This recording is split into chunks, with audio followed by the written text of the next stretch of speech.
जय हिंद दोस्तों, नमस्कार। स्वागत है आप सभी का आपके अपने यूट्यूब चैनल पर। दोस्तों, आज की इस वीडियो में पढ़ने वाले हैं समाज और समुदाय में अंतर, कि समाज और समुदाय में क्या अंतर होता है। तो देखिए, आप समाज को भी पढ़ चुके हैं और समुदाय को भी पढ़ चुके हैं, तो यह वीडियो बहुत ही महत्वपूर्ण है। महत्वपूर्ण इसलिए है कि आप समुदाय को भी पढ़ चुके हैं और समाज को भी पढ़ चुके हैं, लेकिन इस वीडियो में आप समाज का भी रिवीजन कर लेंगे और समुदाय का भी रिवीजन कर लेंगे।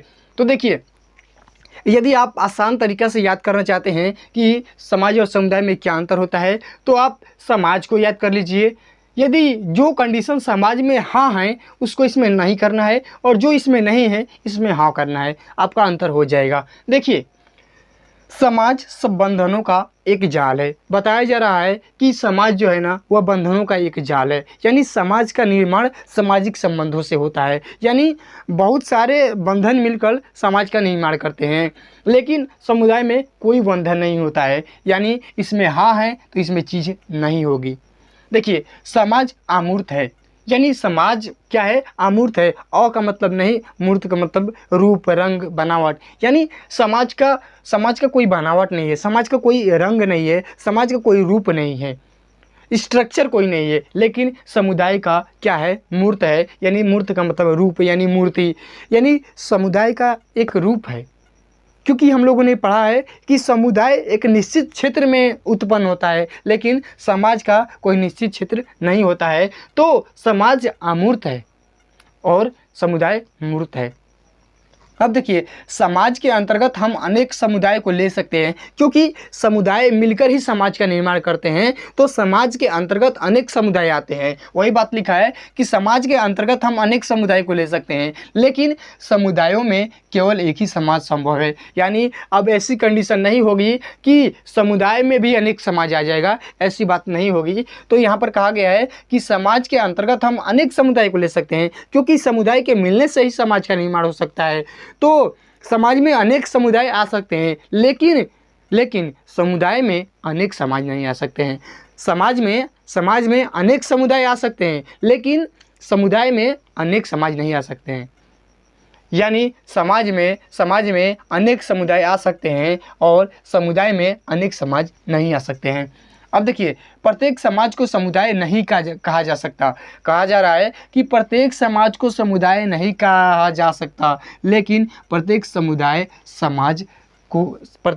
को समाज कहा जा सकता है। बात को समझिए। देखिए, प्रत्येक समाज को समुदाय नहीं कहा जा सकता। ऐसा नहीं कहा जा सकता कि हर एक समाज का निर्माण समुदाय से हुआ है, ऐसा नहीं कहा जा सकता। लेकिन प्रत्येक समुदाय को समाज कहा जा सकता है। प्रत्येक समुदाय को समाज कहा जा सकता है। अब देखिए, समाज में हम की भावना नहीं होती है, लेकिन हम की भावना आवश्यक है। समुदाय में हम की भावना आवश्यक है। अगला है, समाज को निश्चित भूभाग की आवश्यकता नहीं पड़ती है, क्योंकि समाज का कोई निश्चित क्षेत्र नहीं है, तो इसीलिए इसको निश्चित भूभाग की आवश्यकता नहीं पड़ती है। लेकिन इसमें निश्चित भूभाग की आवश्यकता है, क्योंकि समुदाय एक निश्चित क्षेत्र में पनपता है। अब देखिए, समाज में संगठन प्लस विघटन दोनों पाए जाते हैं। यानी समाज में जुड़ना और बिखरना दोनों पाए जाते हैं, लेकिन इसमें सिर्फ संगठन का आवश्यक होता है। यानी समुदाय का निर्माण व्यक्तियों के संगठन से ही होता है। अब देखिए, समाज का निर्माण पहले हुआ है। यानी पूछा जाए कि समुदाय का निर्माण पहले हुआ या समाज का, तो समाज का निर्माण पहले हुआ और समुदाय का निर्माण बाद में हुआ है। अगला है, समाज में व्यक्ति अपना संपूर्ण जीवन व्यतीत कर सकता है। देखिए, समाज का क्षेत्र निश्चित नहीं है, तो समाज में कोई व्यक्ति अपना जीवन यापन अच्छे से कर सकता है, स्वतंत्र रूप से कर सकता है। लेकिन समुदाय में ऐसी कल्पना नहीं की जा सकती कि उसमें व्यक्ति और व्यक्तिगत जीवन को स्वतंत्र रूप से जी सकता है। इसमें व्यक्ति अपने जीवन का एक क्षण व्यतीत करता है। अब देखिए, समाज में अनेक उद्देश्य पाए जाते हैं, लेकिन समुदाय का एक विशिष्ट उद्देश्य होता है। तो देखिए, जो इसमें चीज़ है, जो कंडीशन इसमें हाँ है, इसमें नहीं करना है, और जो इसमें नहीं है इसमें हाँ करना है। जैसे समाज बंधनों का जाल है, तो इसमें नहीं है। समाज अमूर्त है, तो इसमें मूर्त है। समाज के अंतर्गत हम अनेक समुदाय को ले सकते हैं, इसमें प्रत्येक समुदाय को समुदाय में केवल एक समाज। अब देखिए, प्रत्येक समाज को समुदाय नहीं कहा जा सकता, लेकिन प्रत्येक समुदाय समाज कहा जा सकता है। समाज में हम की भावना नहीं होती है, इसमें होती है। इसमें निश्चित भूभाग की आवश्यकता नहीं होती है, इसमें होती है। समाज में संगठन पाए जाते हैं, इसमें भी पाए जाते हैं। अब देखिए, समाज का निर्माण पहले हुआ, इसका बाद में हुआ। समाज में व्यक्ति अपना संपूर्ण जीवन व्यतीत करता है, इसमें नहीं कर पाता है। इसके अनेक उद्देश्य होते हैं, इसका विशिष्ट उद्देश्य होता है। तो ये रहा आपका समाज और समुदाय में अंतर।